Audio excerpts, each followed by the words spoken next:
everyone, Elsie Rosie here, and welcome back to the Oh Ship Show. On today's episode, we are going through Chapter 4 of The Lost Golden Boy. We are still with Golden, he's reflecting on his past, and let's see what he finds, what's going to happen. Fair warning, this chapter is a bit more flirtatious than the others. Let's dive in. Previously on The Lost Golden Boy. "I love you, Golden Freddy," she said. She held him tight. Charlie at the same time let out a loud snore, and there was no way he was actually asleep. Golden gave Charlie a gentle squeeze, and then he patted the top of his hat, which was still on Hope's head. "I love you too, but I need my hat back," he replied. Hope stepped back and lifted the hat off her head. She held it close and then tilted her head up to Golden. "Of course." She held it out to him. "Thanks for letting me wear it." Hope had noticed that Golden always said thank you, and she tried to do the same. "You're welcome, Hope. I'll see you next time," he said. "Bye, Goldie!" she cheered. She turned to her grandmother and father and skipped away from her favorite animatronic. Golden watched her go. "Bye-bye, Hope," he whispered. With a flick of his wrist, his top hat was back on his head, which made him feel, once again, complete. "Goldie?" Spring asked. That was a new nickname. Well, kind of. It had been used before, but Spring knew that Golden preferred being called Golden. That being said, how could Golden seem to like being called Goldie by the children? I wonder. Golden felt his cheeks flush. He tipped his hat up so he could see his tall-eared counterpart properly. "Oh, shush you," he huffed, with no real heat behind it. Spring glanced down to the little cub in Golden's arms. His gaze flickered back up to Golden, as if reminding him that they couldn't keep any of the children for themselves. Golden sent him a look, with a purse of his lips. "Charlie," he glanced down at the child in his arms. "I know you're awake. It's time to go." "No," Charlie replied. Golden was right. Charlie was indeed awake and was now nuzzling into him. In that moment, Golden bent down and placed Charlie down on his feet. The look in Charlie's eyes broke Golden's heart. "But Goldie..." Charlie had to tilt his head back quite a bit so he could look Golden in the eyes, even though Golden was the shorter of the two maid animatronics. To Charlie and the other children, he was a giant. "You're my teddy bear," he whimpered. He reached out for Golden's paws, wanting to return to the yellow bear's embrace. Golden froze and found his heart swell. "I am?" he asked, his paws on his chest and his eyes wide. Spring glanced between the two and found himself quite bewildered. He also saw an opportunity for some magic and some flirts. He also noticed that Charlie's family were tapping their feet and waiting for Charlie to hurry up. Spring was never one to let a child go home sad. So he stretched out his left arm and laid it over Golden's shoulders. "All right, okay. Let's get one thing straight." Spring reached up and snatched Golden's hat off his head. "My hat!" Golden squeaked, attempting to reach out for his accessory. Spring flipped the hat so the brim faced him. His ears slid right into the holes for Golden's ears. Although, since Spring's ears were a bit wider, not to mention much longer, the hat fit a bit snugly around the edges.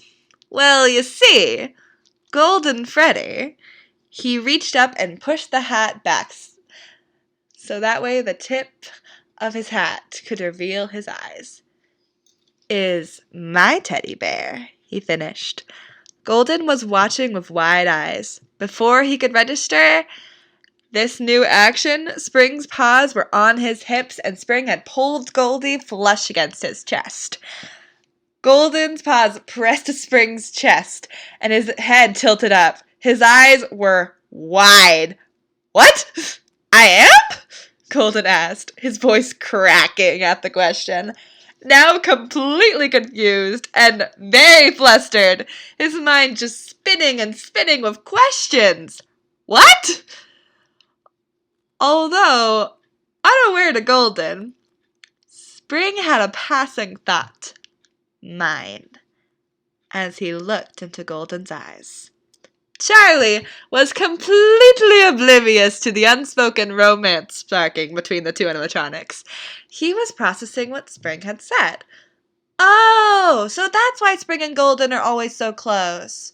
He placed his hand under his chin. Oh, so you sleep with him at night and at nap time to keep the monsters away? He asked. That's what a teddy bear does, right? That's how it works for him at home. All of his nightmares always go away when Goldie is there with him.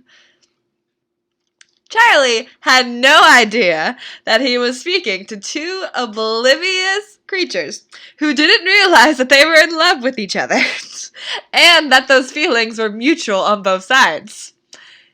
Spring's eyes darted between Charlie and Golden. Spring's little fluffy tail had begun to wag back and forth. Spring was the bolder of the two yellow beans, so when he leaned in and deepened his voice slightly, it was of no surprise to Golden, but it did spook him like crazy. And for a few other reasons, yes, he purred. He was just soft enough that Charlie could only hear the end of a sentence, so Charlie had no idea what Spring was implying by his words. Golden, however, had those words whispered right into his face, with his ears flattening back against his head. Spring, we never, Charlie is right there! He could barely get the words out. He squeezed his eyes shut as he felt his cheeks burn bright scarlet. The questions in his mind seemed to explode. Other reasons? What did that mean? Spring chuckled deeply at Golden's flushed face. He gave Golden a little squeeze, and then let him go. He turned to Charlie. He kneeled down before him and placed his paws on his legs. He cocked his head to the side. "Do you want a little golden, Freddy?" he asked. Charlie found his eyes widen. A little golden Freddy? One that he could take home? One that he could have as his own? Yeah! He cheered. Spring nodded his head. He reached up and began to slide the top hat off of his head, trying to be careful so he didn't catch his ears. Okay, 1 second. It was definitely a tight fit, so it felt good to get that hat off. Once the hat was free, Spring placed it down on his lap before Charlie. He flipped it over so Charlie could see the inside of it, seeing nothing there but some nice, dark navy blue fabric. Not too exciting. "I may not be a magician," he started, looking at the hat in his lap. Charlie's eyes were locked onto Spring's right paw, which had started to rise. Spring began to trace a circle around the brim of the hat. Around and around, Charlie's eyes locked on it, just waiting to see what would happen. But I can still... Spring dipped his hand into the hat, which a moment ago held nothing. His paws closed around Charlie's prize, and Spring smiled. "Magic," he finished, as he pulled out a miniature Golden Freddy plushie, complete with his very own top hat and bow tie. He looked just like Goldie, just like a little baby version of him. "Wow, Spring!" Charlie gasped, completely in awe of Spring's little magic trick. Charlie felt his heart skip a beat and then race like a racing horse.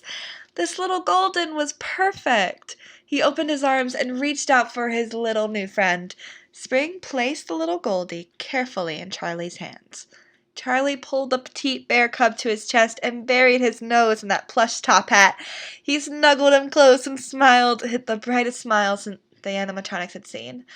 Spring could see Charlie's family over his shoulder, nodding and smiling at the reaction of Charlie. "Thank you, Spring. I'll love him forever," Charlie promised.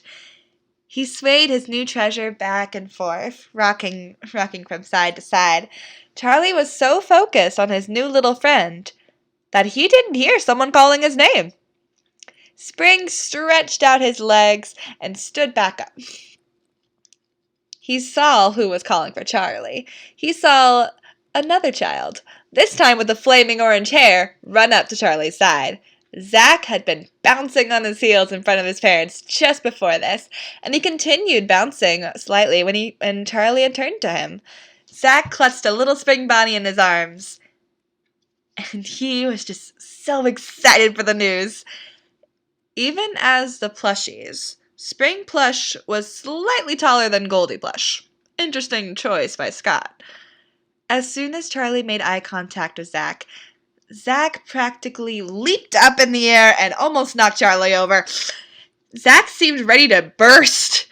He seemed unable to hold back this very important news. "Come on! My dad says that you can come over to my house," he cheered.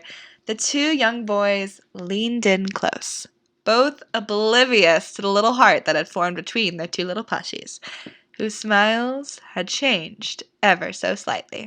Charlie nodded his head, giving his plush a soft squeeze. Awesome! Yeah, let's go.